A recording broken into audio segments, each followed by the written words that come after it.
Hello বন্ধুরা, আগের দিন আমি তোমাদের সাথে যে মোগলাই পরোটার রেসিপিটি শেয়ার করেছিলাম, তার সাথে যে আলুর তরকারি দিয়ে আমি মোগলাই পরোটি সার্ভ করেছি, সেই রেসিপিটি আজকে দেখে নিই। চলো।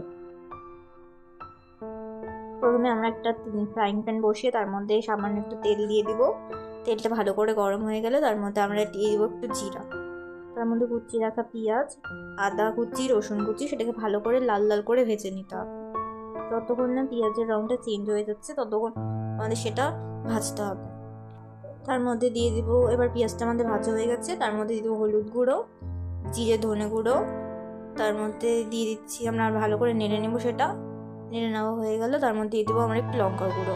লঙ্কার গুঁড়ো দিয়ে সেটাকে ভালো করে নাড়তে হবে। তার মধ্যে আমরা রাখা আলু দিয়ে সেটাকে ভালো করে নেড়ে নিতে হবে।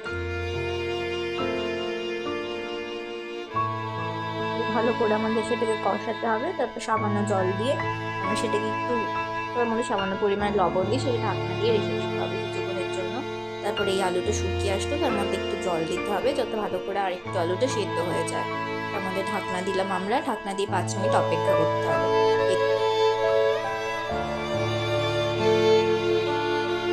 এর মধ্যে আমরা কাঁচা লঙ্কা কুচি দিয়ে দিলাম, তারপর একটু গরম মশলা, তারপর সেটাকে ভালোভাবে আলুর তরকারির সাথে মিশিয়ে নিতে হবে।